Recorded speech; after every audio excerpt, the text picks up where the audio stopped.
open our Bible.com apps, and you should see session 19, which is tonight. Y'all, do y'all realize that we are almost through the book of Genesis? That is crazy to think that we're almost through. We probably will be through the book of Genesis. Hey, David, we should be through the book of Genesis probably in the next 2 weeks. So real quick before we keep going, and for those of you on YouTube Live, my next question would be is, what's next? What do y'all have? Miss Betty said she would like to hear some things on topical, I think is one of the things she said, that she would like to see maybe a series on something specific. Just click the button and turn it on. Okay. Joey. That is the running joke with Joey. Joey said Revelations, and my comment to Joey has always been, we have 65 books to go.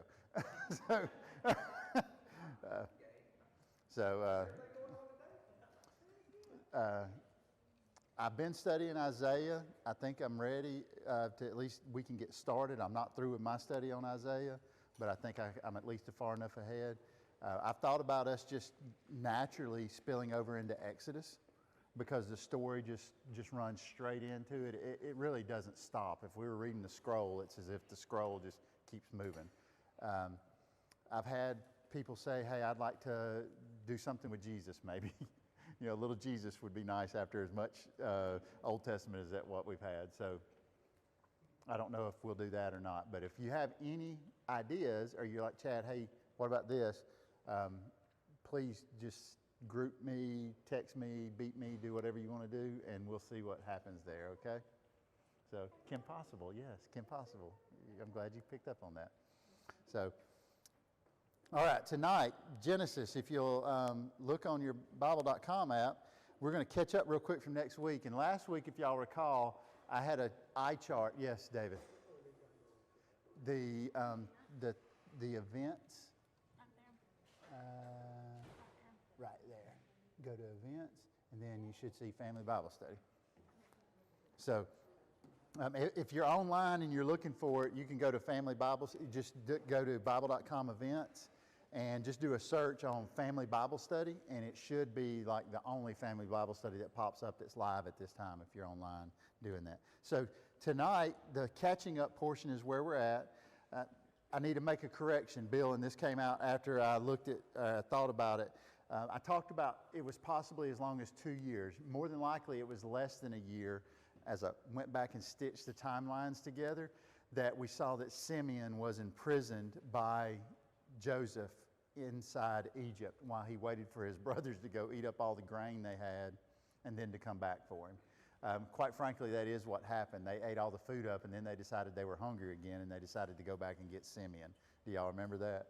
Okay, so just correcting that. Simeon. They left him in prison with Joseph. Because they didn't remember, Joseph was not known as Joseph at that time, and that's one of the things I want to remind you of tonight is that Joseph got a new name, right? How did Joseph get a new name, and who did he get the new name from? When and why and what? It was what? He had to battle with God, and what we end up seeing is that he gets the new name of, no, that was Jacob, sorry. Jacob got Israel at that point. Joseph got the new name from Pharaoh, and whenever he was appointed, after he interpreted the 2 dreams of Pharaoh, remember the gaunt cows and the fat cows and the grain and stuff, what ended up happening was Pharaoh appointed him as administrator over the land. And at that time, what ended up happening was that he got renamed to an Egyptian name. And at that Egyptian name, he also received what at that time by Pharaoh? A wife. A wife. And so he got a wife, and he married a priest, Potiphera. It was the name of the priest. And then he married her. And as a result of that, they had 2 children, Manasseh and Ephraim. And so they got those 2 children out of that relationship. And Joseph remains married to her throughout the rest of the book that we see. Okay? So Why didn't they change the name in the Bible then? why didn't they change Joseph's name in the Bible?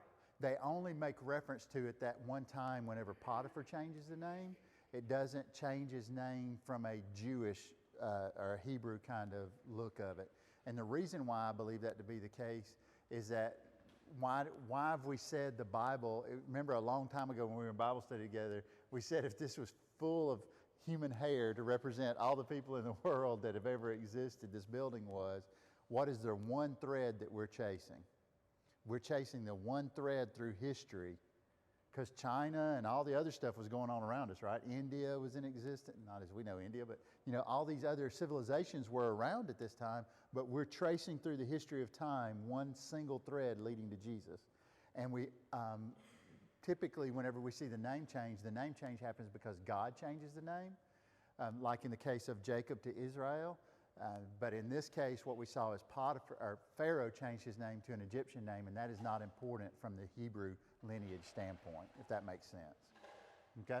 So now what we're looking at is Joseph becomes the second most powerful man in all of Egypt, and he changed his name, and then Joseph gets married. And what I would draw your attention to is the chart that I've split in two down at the bottom. Dadgummit, it didn't pull in right. The one chart, what you'll see is on the right-hand side, Rachel being the younger sister of Leah. And then inside of that, what you'll notice is that Rachel had two sons, Joseph, the one that we're dealing with here in Egypt, and then Benjamin. And then out of that line came Manasseh and Ephraim through Joseph. And then through Benjamin, we see King Saul come. Okay? So just wanted to bring our minds back to that because that is important this week. So this week as we look forward, some of the things that we're specifically looking at. Joseph reveals himself to his brothers this week, and we're going to pay specific attention to that period of time. We're going to really dive in deep there. And then Joseph reunites with his dad, and we're going to spend a little bit of time there because what we've come to appreciate is what about Israel as we know him. Also, Israel is known as Jacob. So what is it that we've come to appreciate about Jacob's character traits? And I use appreciate lightly.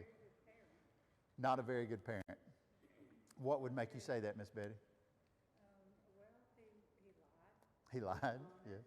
Dishonest, he was manipulative. Yes, he was manipulative. Yes, all of those. He also wasn't a very attentive parent. You say, well, why would you say that? Well, he left one of his boys in jail with Pharaoh, and it wasn't like he'd been drinking out all night and he was going to show him a lesson. Like my cousin, or whatever. But it's, hey, we got to deal with this. And he never seems to deal with those. He always sends other people. Exactly. He does that often. Often he does that. And then we're going to see tonight where Joseph's sons are blessed and then the blessings of the son of Israel. So we got a lot of ground to cover and got a long way to go and a short time to get there. For, chapter 45, verse 1. Then Joseph was not able to control himself before all who were standing by him. What is happening? Where are we picking the story back up? We're picking the story back up at Joseph inside his household. And what's happened is that the brothers have come back, and they've come back for food. And Simeon, remember, is supposed to be released to them once they bring Benjamin back. Because remember, Joseph said, if you're not spies, go get your brother to prove to me. And the reason he did that is because he didn't trust his brothers, right? I mean, his brothers had already been the one that threw him in a pit, and they had already lied to him again. Remember when they didn't recognize him? Whenever they started questioning him, he started questioning them, and they lied in that process, so he knew they were still a bunch of liars. And so he says, go get Benjamin. And he's standing by him, and he cried out, make every man go out from me. Every man who? All the Egyptian men that are in the room. Get them all out of the room. So no one stood with him when Joseph made himself known to his brothers. No Egyptians were in the room. And he wept loudly so that the Egyptians heard it and the household of Pharaoh heard it. Now, that does not mean that I raised my voice or that I cried so loud that the house across the street could hear me crying, right? What that's saying is that obviously Joseph was so moved by whatever was going on that it emotionally affected him so much that the Egyptians heard it and thought, this is really weird. Number 2 in command has never done this before. We need to go tell Pharaoh's house about this as well. Does that make sense? This is a big deal. Whatever's going on with these Hebrews, we need to go tell Pharaoh about it. Then Joseph said to his brothers, I am Joseph. Is my father still alive? And at this point, if you're Judah and Reuben and Gad and all those guys, what do? Oh my goodness. You're who? How do you know about Joseph? Because his name is Zaphni. You know, he's got this Egyptian name. All the Egyptians have been calling him Zaphni.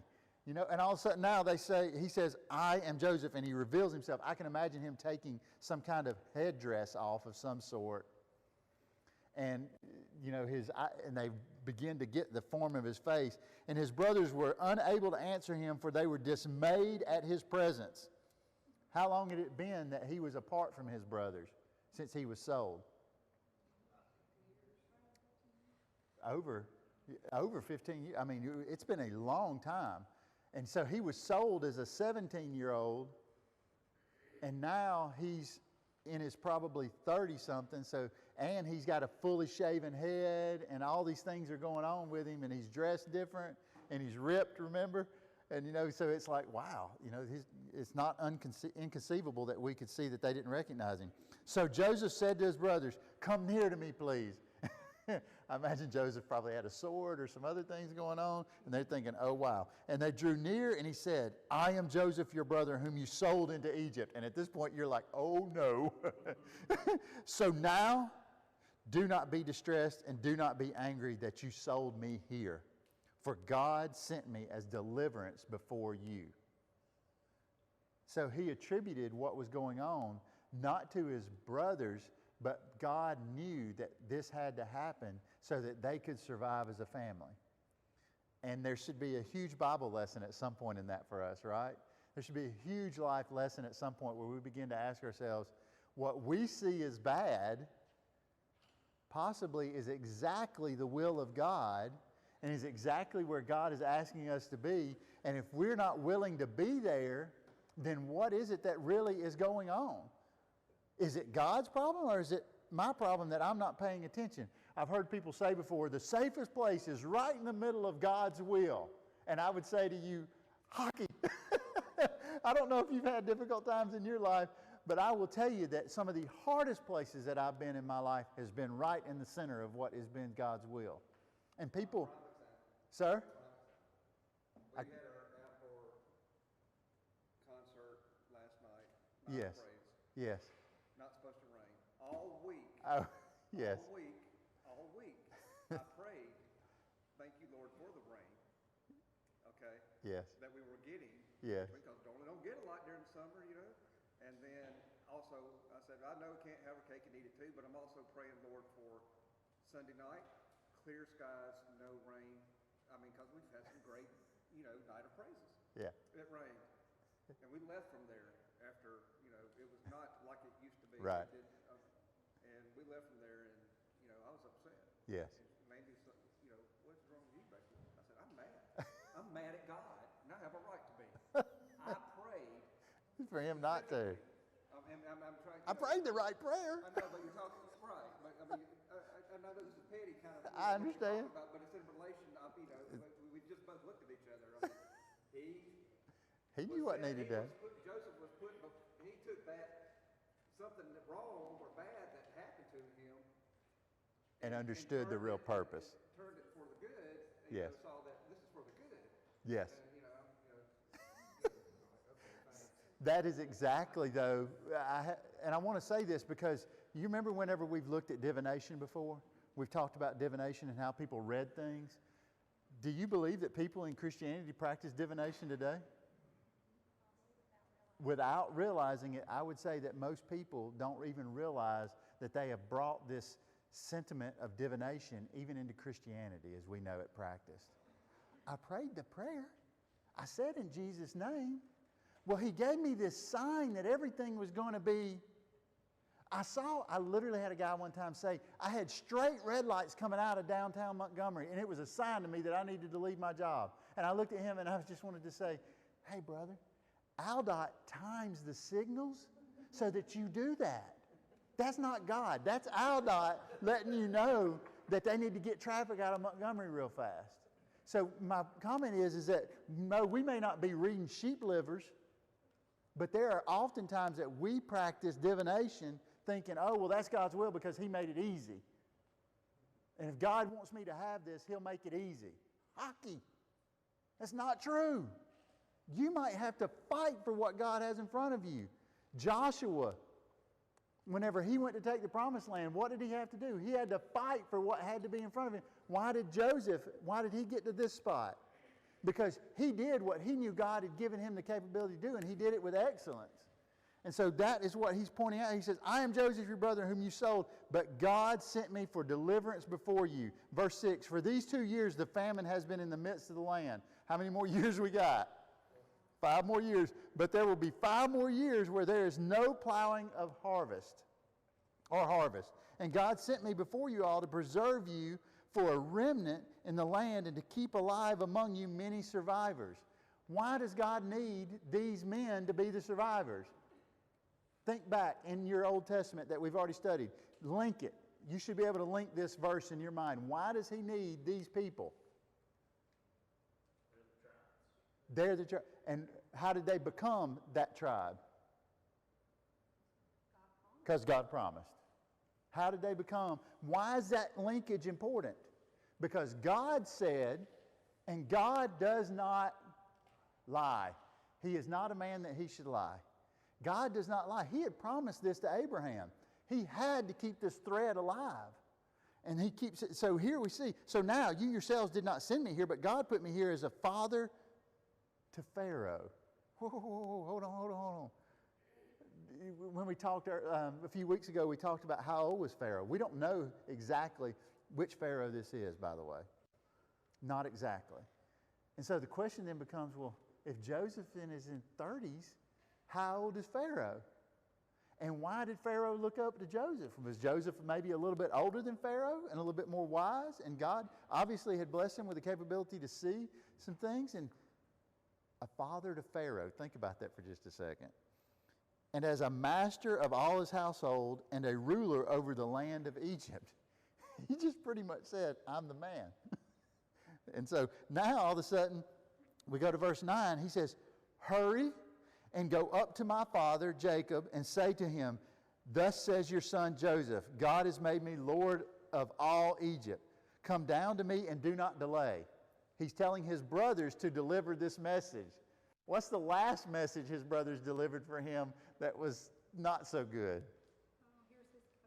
Here's the coat. Here's the coat. It's covered in goat blood. We're not going to tell you what really happened.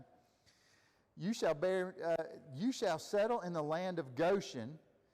And I want you to scroll down for just a second. You'll see the actual image that I put inside the document. I clipped it off the internet. You see the land of Goshen there? It's in the upper area. It's a very fertile area, by the way. The actual river system begins to flow out like a delta. And so you have many different tributaries that are flowing out into the sea at that point. And so if you'll notice the actual land, if you geographically looked at it from an aerial imagery, you would see a lot of green in Goshen compared to the rest of the Nile. Because the rest of the Nile, the green's along the Nile, okay?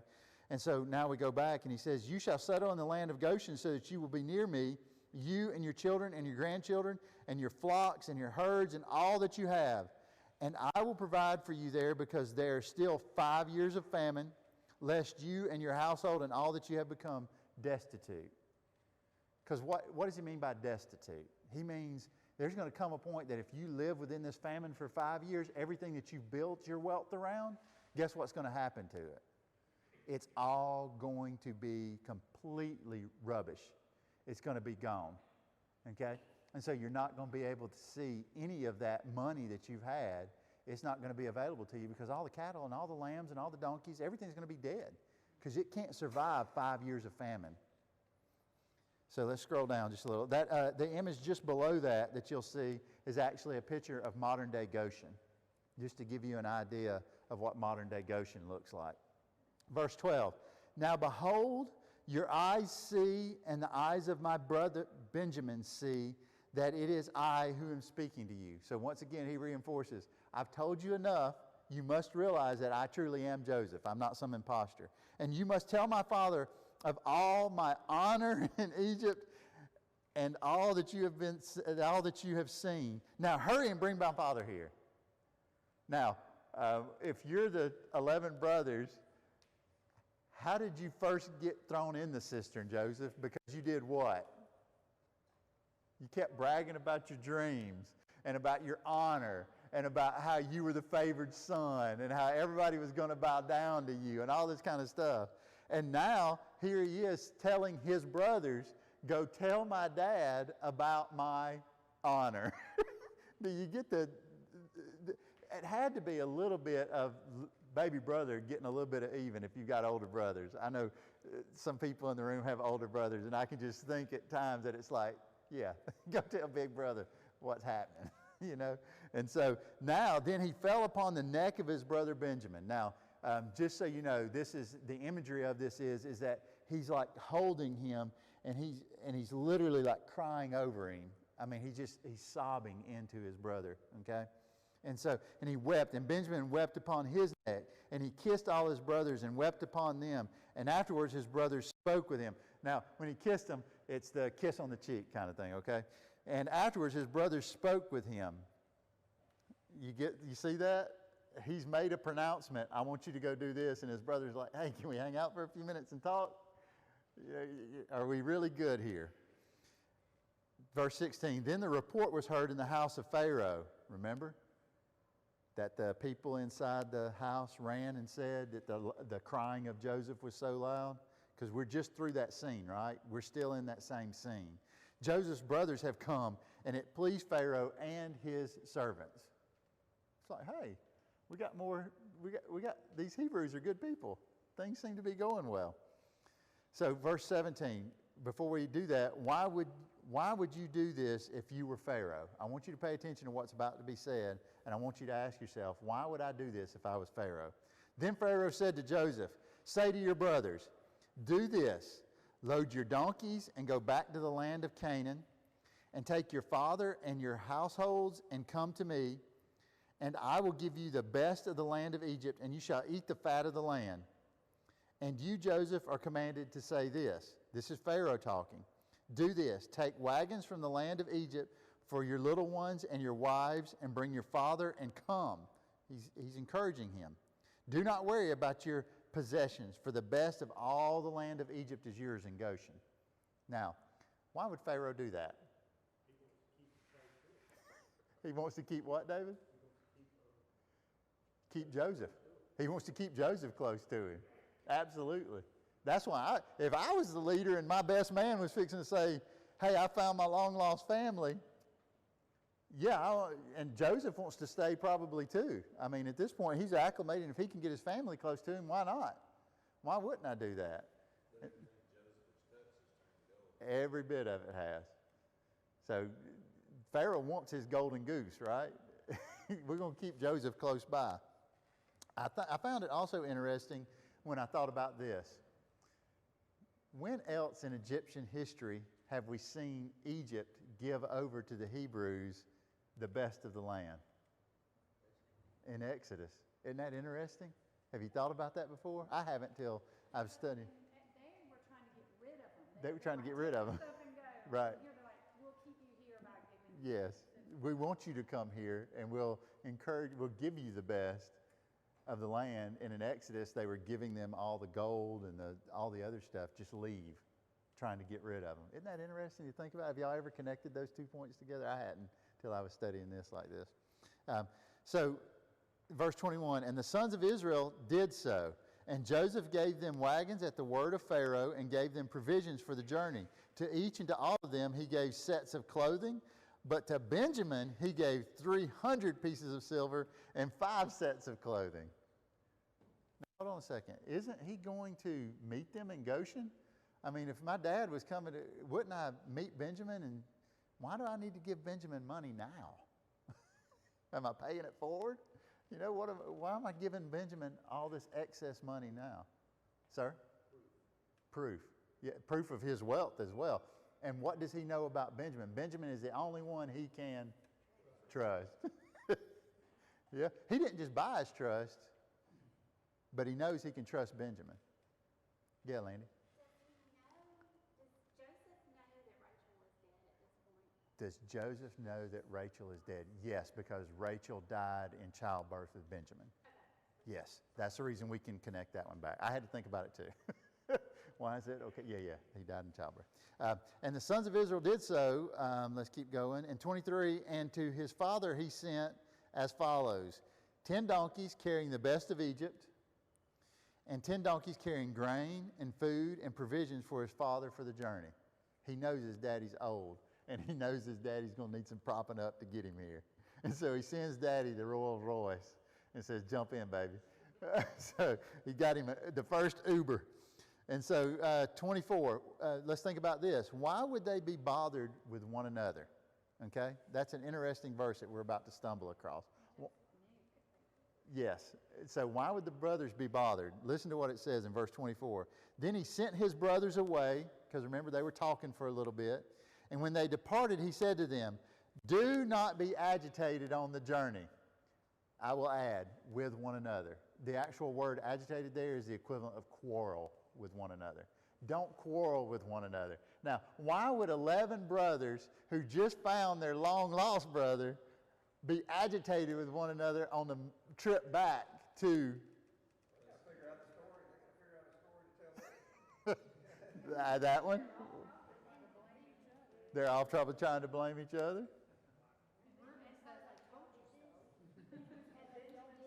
Yeah, Benjamin was like, yeah, did y'all do this to me? And another one, I told you so. So, and Benjamin is his only true full-blood. Trustworthy. That's right. Like Benjamin, probably. That's right. And what did Joseph just do to Benjamin relationally with all the brothers? So who did he learn that from? Jacob. Daddy. You see that? I mean, the story just, it's going over and over. Do y'all see the cycle? It's just over and over again. It's like, break the cycle. And so then he said, 25, so they went up from Egypt and came to the land of Canaan to Jacob their father. And they spoke to him saying, hey, remember that goat robe? Joseph is still alive, and he is ruler over all the land of Egypt. And Jacob's heart went numb. Can you imagine a son that you thought was dead, that had been eaten by animals? What? What do you mean? This has been years. That can't be the case, because he did not believe them. Then they told him all the words of Joseph that he had spoken to them. And when he saw the wagons that Joseph had sent to carry him, then the spirit of Jacob their father was revived. And I would dare say, and the 300 pieces of silver that Benjamin had. And Israel said, it is enough. Joseph, my son, is still alive. I will go and see him before I die. So he says, put me up in the wagon load the whole house up. The Clampetts are coming to town.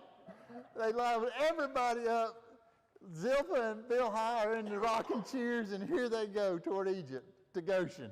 We got to write a Beverly Hillbillies song about going to Goshen. That is the song right there. Man, we can make millions. So let's think about this for a second. We studied a place called Beersheba. Do y'all remember that? In English, we would say Beersheba. It's Beersheba. But we studied a place called Beersheba. And what I've done is I've spliced in almost every verse that we've studied up until this time real quick. And I want you to replace in your mind real quick before we read the next part of the story a remembrance of what Beersheba is, okay? The first place we saw it was in Genesis 21, verse 14. Then Abraham rose up early in the morning and took bread and a skin of water and gave it to Hagar. Do y'all remember who Hagar was? Ishmael's mom. She was the maidservant that was given to Sarah whenever they came out of Egypt. Remember, her name means the immigrant. Putting it on her shoulder, and he sent her away with the child, and she went wandering about in the wilderness in Beersheba. Genesis 21:31. Therefore, that place is called Beersheba because there the two of them swore an oath. This is, if you remember, we studied this about Abraham and Philcah, the general that came up that made an actual pact with them. Remember that?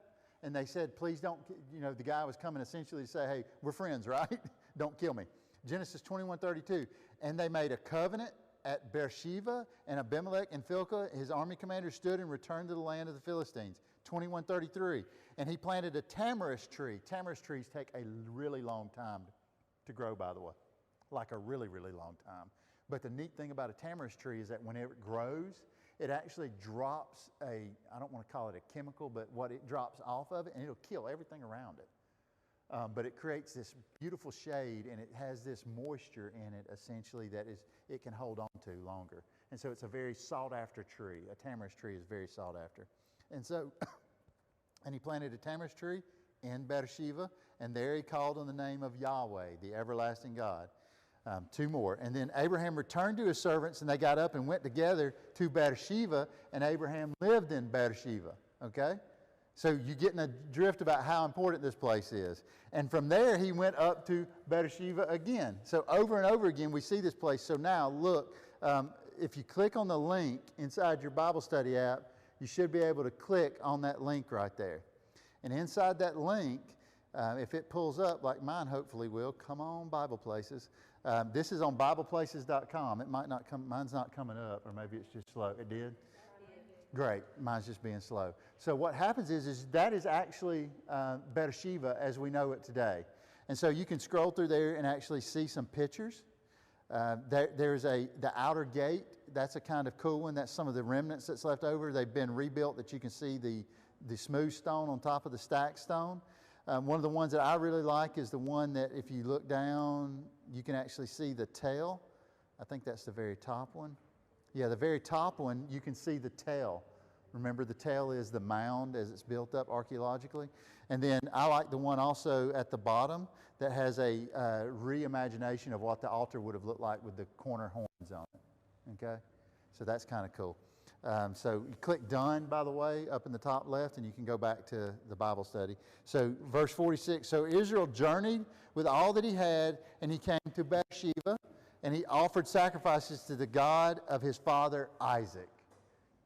Now, what's interesting there is that we see him taking everyone, all 70, and we're going to see this number here in just a minute, all 70 of the people that he's taking with him are going to see him offer sacrifices at Beersheba to Yahweh.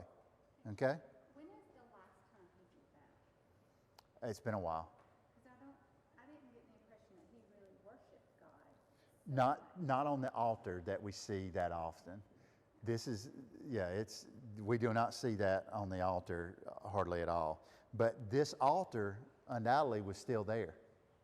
And so in verse 2, and God spoke to Israel in visions of the night and said, Jacob, Jacob. That's interesting to me. I wonder why God didn't call his name Israel, Israel, after he had already renamed him. And he said, Jacob said, here I am. Then he said, I am God, the God of your father. Do not be afraid to go down to Egypt, for I will make you a great nation there. What does that imply Jacob was concerned about? Going to Egypt. I myself will go down with you to Egypt, and I myself will also bring you up. Did he tell him how long? How long did it take for him to come out of Egypt? 400 years. I myself will go down with you to Egypt, and I myself will bring you up. And Joseph will place his hand over your eyes, meaning what? When he dies. Joseph places his hand. And Joseph placed, verse 5, so Jacob arose from Beersheba, and the sons of Israel carried their father Jacob and their little ones and their wives and the wagons Pharaoh had sent to transport him. And they took their livestock and their possessions that they had acquired in the land of Canaan, which was a lot. And they came to Egypt, Jacob and all his offspring with him, his sons and his sons' sons with him. So he took his grandkids with him, his daughters and his sons' daughters, and all his offspring he brought with him into the land of Egypt, into Egypt. Into what specific place? Goshen. Goshen. Now, these are the names of the sons of Israel who came into Egypt. Jacob and his sons, Reuben, the firstborn of Jacob, and the sons of Reuben, Enoch, Palu, Hezron, and Carmi. The sons of Simeon, Hemiel, Hyman, Ohad, Hakin, Zohar, Shaul, and the son of the Canaanite woman. Isn't that interesting? He brought a Canaanite into the mix. The sons of Levi, Gershon, Kohath, and Merari. The sons of Judah, Onan, Shelah, Perez, and Zerah. And the sons of Perez, who were Hezron and Hamul. The sons of Issachar, Tola, Puvah, Lob, and Shimron. The sons of Zebulun, Sered, Elon, and Halel. These are the sons of Leah that she bore to Jacob in Padam Aram, and Dinah, his daughter. So what happened? When's the last time we saw Dinah? When she was raped by that prince, remember? And what did the two brothers do? That was a bad bite. That was a bad battle. They really got on him. And the sons of God, and Dinah, his daughter, his sons and his daughters were 33 persons in all. That was one of the larger pieces of the family. The sons of Gad, Ziphion, Haggai, Shunai, Esbon, Erodai, and Areli. The sons of Asher, Imnah, Ishva, Isvi, Berai, and their sister Sarah. And the sons of Berai, Heber, and Malkiel. These are the sons of Zilpah, whom Laban gave to Leah, his daughter, and she bore these to Jacob. 16 persons. Do you see that? We talk about always who? The 12 tribes of Israel. She bore 16 kids. That's a lot of kids. The sons of Rachel, Jacob's wife, Joseph and Benjamin, and Manasseh and Ephraim from Asnath, daughter of Potiphera, priest of On, bore to him, were born to Joseph in the land of Egypt. So notice who was counted inside the lineage of Jacob. Joseph, who had been discovered by this point. The sons of Benjamin, Bela, Becher, Ashbel, Gera, Naaman, Eha, Rosh, I'm not sure how to pronounce that one, Rachel, who were born to Jacob, 14 persons in all. The sons of Dan, Hushim. The sons of Naphtali, Gazil, Guni, Jehazer, Shilim. These are the sons of Bilhah, whom Laban gave to Rachel, his daughter, and she bore these to Jacob, 7 persons in all. All the persons belonging to Jacob who came to Egypt, not including the wives of the sons of Jacob, who were 60 persons in all. And the sons of Joseph who were born to him in Egypt were 2 persons. All the persons of the house of Jacob who came were 70 people. Now, whenever they leave Israel in 400, or leave Egypt in 400 years, have you ever heard how many Hebrews that are possibly living in the Exodus time period? It's estimated over 1 million Hebrews leave Egypt at the time of the Exodus. Think about that for a minute. 70 people come in, and over 400 years, we see over 1 million people come out of that race of people that come up out of Egypt. That's amazing. Now, we don't know if there were other people that came out of the land, that maybe, we got Canaanites. Who's not, by the way, who's considered a Hebrew who is not mentioned in this line that we've left back in Esau. We've left Esau way back in the land, right? He's not in this line. Is Esau experiencing the famine? Absolutely. Absolutely he is. How was Esau made wealthy? Herds, marriages. Remember, he had plenty of animals, remember? Because when Jacob saw Esau, what did he do? He gave him like hundreds of animals. But then we also know that Esau made alliances and pacts with all the other nations by marrying the bride, the women, and then his sons, and then his daughters. So we see that pact being made. So listen to why Joseph coaches them this way. Listen to what he says. He had sent Judah ahead of him to Joseph to appear before him in Goshen. Who sent who? Jacob sent Judah to go to visit Joseph in Goshen. Okay? And they came to the land of Goshen. Then Joseph harnessed his chariot and went up to meet Israel, his father, in Goshen. He presented himself to him and fell upon his neck, just like he had Benjamin and his brothers, and he wept upon his neck a long time. Can you imagine how that must have felt? I mean, just Jacob, and just the image there of he just kept crying, he kept sobbing I've had some points in my life like that where it's like, I'm done crying. No, I'm not done crying. It's like laughter. It just keeps going sometimes. Then Israel said to Joseph, now let me die since I have seen your face, for you are still alive. Then Joseph said to his brothers and to his father's household, I will go up and report to Pharaoh, and I will say to him, he's coaching them, my brothers and my father's household who were in the land of Canaan have come to me, and the men are shepherds, for they are men of livestock, and they have brought their flocks and their cattle and all that they have. What did he not tell them about his family's capability? What does his family have the capability to do very well? Lie and fight. They have the capability to kill an entire city. 2 of them. You notice Joseph never says, hey, by the way, tell them how strong you are. Tell them about that city that you took out because of your sister Dinah being raped. No, that was absolutely not what you need to say. And so he says, and it shall be that when Pharaoh calls you, you will say, what is your occupation? When Pharaoh is going to ask you, what do you do for a living? Then you must say, your servants are men of livestock from our childhood until now, both we and also our ancestors, so that you may dwell in the land of Goshen forever is the detestable, for every shepherd is a detestable thing to Egyptians. Why say that way? Think about it for just a second. Yes. Leave them be. They're just a bunch of shepherds. They're not going to grow big enough to matter. They're just a bunch of old dumb hicks from Podunk, Alabama. Leave them alone. They're never going to amount to anything. They're just shepherds, and we're keeping Joseph happy. They're here because Joseph wants them here, and Joseph is the goose that laid the golden egg. Does that make sense? 48 verse 1. 47. And it happened that after these things, and it said, Joseph, behold, your father is ill. Did I skip? Oh, stinkers. Hold on, let me switch over. I skipped in my cut and paste. Give me just a second, let me catch y'all. Nope, 47. And then I'll swap back over. I'm sorry, y'all, I left that out. 47. Okay.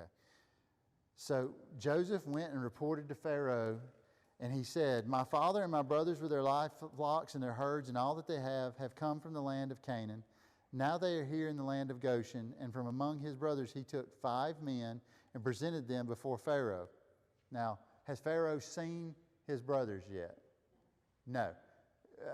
He's heard about his brothers because of the loud crying and everything that Joseph did inside the mansion.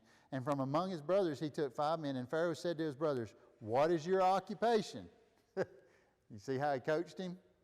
And they said to Pharaoh, your servants are keepers of sheep, both we and all of our ancestors. And they said to Pharaoh, we have come to sojourn in the land. In other words, we're not going to stay here. We're just passing through till this is over. For there is no pasture for your servants' flock, for the famine is severe in the land of Canaan. So now, please let your servants dwell in the land of Goshen.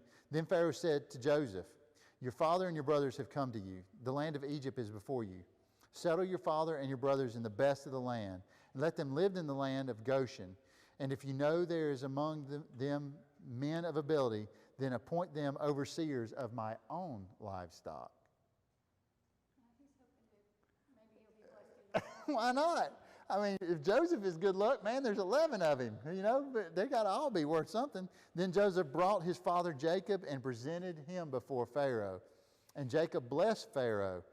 Then Pharaoh said to Jacob, how old are you there, old timer? And Jacob said to Pharaoh, the days of the years of my sojourning are 130 years. Holy cow. Few and hard have been the days of the years of my life, and they have not reached the days of the years of the lives of my ancestors. In other words, I'm not the oldest one in the days of their sojourning. And Jacob blessed Pharaoh, and he went out from the presence of Pharaoh. What do we notice he did twice? He didn't bless him physically twice, but the scripture is calling us out to say, look at what he did. And it's kind of like if you meet the prez or somebody, right? and you're like, I'm going to pray for you or whatever. You know, you say, you know, may your days be long, or may your days be, he's saying nice things about him. Does that make sense? Does Pharaoh believe in the God of Joseph? Not really. But what he's doing is he's buying favor. Does that make sense? Well, thank you. That's very kind of you. That's very kind of you, old man. And Joseph settled his father and his brothers, verse 11, and he gave them property in the land of Egypt, in the best part of the land, in the land of Ramesses, as Pharaoh had instructed. And Joseph provided his father and his brothers and all the household of his father with food according to the number of their children. Who paid for the food? Egypt did. What's interesting is, and I think there was a question the other week, is did the Egyptians have to pay for food, or did just the Hebrews, or who paid for what? There's scriptural link over and over again that they were paying for their own food again, okay? And so here Joseph says, man, I got the cattle on 1,000 hills, relatively speaking. I'll pay for the groceries. Now there was no food, verse 13, in all the land, for the famine was very severe, and the land of Egypt languished with the land of Canaan on account of the famine. And Joseph collected all the money found in the land of Egypt and the land of Canaan in exchange for the grain that they were buying. You see that? And Joseph brought the money into the house of Pharaoh. Woo, the coffers are getting big. You know why we got to have all them grain bins? Because when we sell all the grain out of it, we got a place to put all the money. And Joseph brought the money into the house, and when the money was spent in the land of Egypt and from the land of Canaan, and all of Egypt came to Joseph saying, give us food. Why should we die before you? They depleted everything. The famine was that severe, for the money is used up. And Joseph said, give your livestock, and I will give you food in exchange for your livestock if your money is used up. Just 1 second. Think about inflation. Think about modern history. Think about how governments indebt people. That's all I'm asking you to think about. Does that make sense? That's his history. And remember, the cycles replay themselves. And Joseph said, give your livestock, and I will give you food in exchange for your livestock if your money is used up. How do we make money? We have livestock. We farm. What am I left with if I sell all my livestock? And then what? Nothing. And then you're completely under the control of Pharaoh, the government. And Joseph said, give your livestock. And so they brought their herds to Joseph, and Joseph gave them food to exchange for horses, their flocks, their cattle, their donkeys, and he provided them with food in exchange for all their livestock that year. When that year ended, they came to him in the following year and said to him, we cannot hide from my Lord that our money and livestock belong to my Lord. Nothing remains before my Lord except our bodies and our land. There we have it. Why should we die in front of you, both we and our land, and our children and everything else? Buy us and use our land in exchange for food. Then we and our land will be your servants to Pharaoh. Beyond sharecroppers. Sharecroppers, at least, they had some way to get out. Not here at all. Why should we die? Buy us, and then he says, then give us seed, and we shall live and not die, and the land will not become desolate. So Joseph bought all the land of Egypt for Pharaoh. Isn't that, do y'all not see the mapping? You just want to go, oh my gosh, stop. For Egypt sold his field. For the Egyptians sold his field. For the famine was severe upon them, and the land became Pharaoh's. As for the people, he transferred them to the cities, from the one end of the territory of Egypt to the other. Only the land of the priests he did not buy, for there was an allotment for the priests from Pharaoh, and they lived on the allotment that Pharaoh gave to them. Therefore they did not sell their land. And Joseph said to the people, look, I have bought you and your land this day for Pharaoh. This is so wrong. Here is seed for you so you can sow the land. And it shall happen that at the harvest you must give how much? How much did they originally give? Not a fifth. Not a fifth to Pharaoh. And 4 fish shall be yours as seed for the field and for your food and for those who are in your household, and as food for your little ones. And they said, you have saved our lives. If we have found favor in the eyes of my Lord, we will be servants to Pharaoh. Y'all, this is just like echoing to me saying, pay attention, America, pay attention. So Joseph made it a statute unto this day concerning the land of Egypt, 1/5 to Pharaoh. Only the land of the priests alone did not belong to Pharaoh. So Israel settled in the land of Egypt, in the land of Goshen, which Egypt owned, and they acquired possessions in it and were fruitful and multiplied greatly. What does that mean? Lots of babies. Okay? They multiplied greatly. And Jacob lived in the land of Egypt 17 years, and the days of Jacob, the years of his life, were 147 years. When the time of Israel's death drew near, he called to his son Joseph, and he said to him, if I have found favor in your eyes, please put your hand under my thigh. Have we seen that before? Remember? Not the thing we like to talk about, but that's what happened. He put his hand underneath him. And that you might vow to deal kindly and faithfully with me. Jacob's not through manipulating the conversation. Please do not bury me in Egypt, but let me lie with my ancestors. Who's his ancestors? Abraham, Rachel, all the rest of it. Carry me out of Egypt and bury me in their burial site. And he said, I will do according to your word, Father. Then he said, swear to me. Why does Jacob have to say swear to me to his son? What does it say about Jacob's personality? He's not trustworthy. Double dog swear to me. Swear to me on your mama's grave, whatever. And he swore to him. Then Israel bowed down himself on the head of the bed. He's done. He just leans over. Now, I'm sorry, go back to your events app if you would, and we'll go to 48. And it happened that after these things, it was said to Joseph, behold, your father is ill. He's 147 years old. Please don't leave me here. And he took his two sons with him, Manasseh and Ephraim, and it was told to Jacob, behold, your son Joseph has come to you. So he's outside the tent, and he sees the son, or the servants see the son. Then Israel strengthened himself, and he sat up in the bed. He pushes himself up in that bed. Oh, I can imagine a wood-frame bed made out of poles with rope sewn in squares across it with mat on top of it. He pushes himself up in the bed. Then Jacob said to Joseph, El Shaddai appeared to me in Luz, in the land of Canaan, and blessed me and said to me, behold, I will make you fruitful and make you numerous and will make you a company of nations. And I will give this land to your offspring after you as an everlasting possession. And now, your two sons, who you were born to you in the land of Egypt before my coming to you in Egypt, are mine. In other words, he's taking pleasure in his grandsons, the two sons of Joseph. Ephraim and Manasseh shall be mine as Reuben and Simeon are. So what just happened to them from a tribal leadership standpoint? What did Jacob just do? He just promoted them. He just promoted them. They just became direct lineage from that standpoint from the father's mouth. And your children whom your father after them shall be yours. By the name of their brothers they shall be called with respect to their inheritance. As for me, when I came from Paddan Aram, Rachel died to my sorrow when Benjamin was born, in the land of Canaan on the way, when there was still some distance to go to Ephrath. And I buried her there on the way to Ephrath, that is what we know as modern-day Bethlehem. When Israel saw the sons of Joseph, he said, who are these? So what does that mean he's never seen these boys before? Yes. But he's heard about them. Oh, my grandsons, you can imagine the old man. Oh, my God, come to Papa.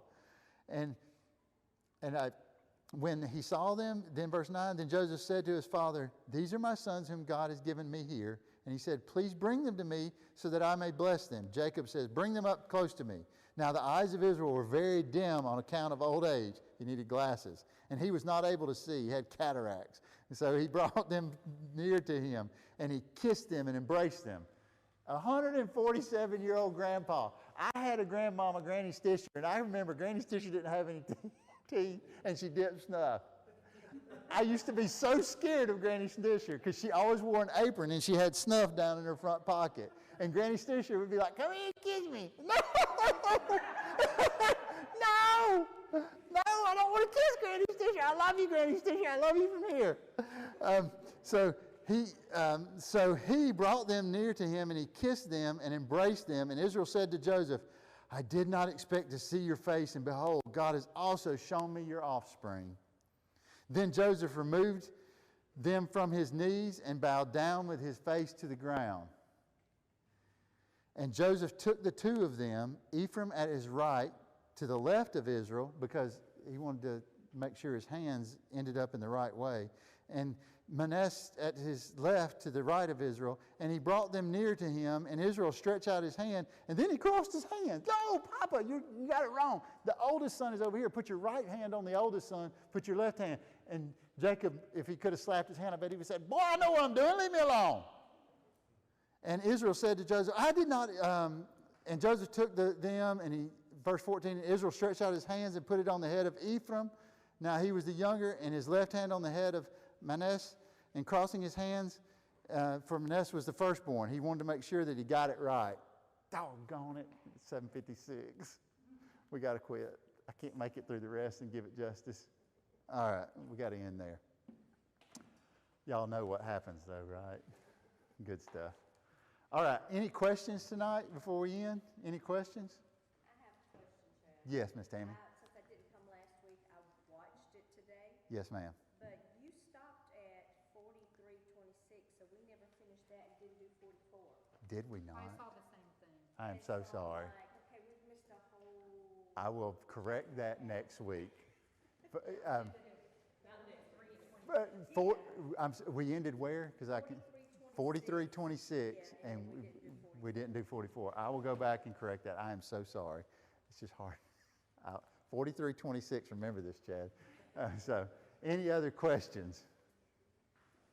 I thought it was interesting when Joseph kept saying, God who sent me ahead, God sent me for deliverance, and it reminded me of John 3:16. Okay. Sort of this archetype of Christ, like this foreshadowing Okay. of Christ, how God delivers and delivers and delivers. And like we saw that with Noah, and we saw that where Yeah. God would send somebody. They weren't good, they weren't as good as Jesus. But they were an image of him. Right. They kind of Yes. you're starting to see this Messiah thing. Yes. That's very good. That's very good that you see that happening over again.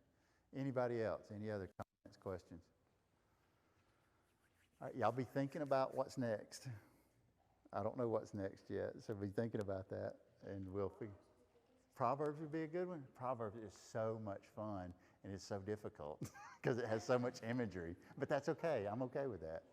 I've always wanted to do Psalms because I love Psalms as well. Yes. There's a lot of them. There's a lot of Psalms. We would be there a while, wouldn't we? Sorry. We would be there a long time. All right. So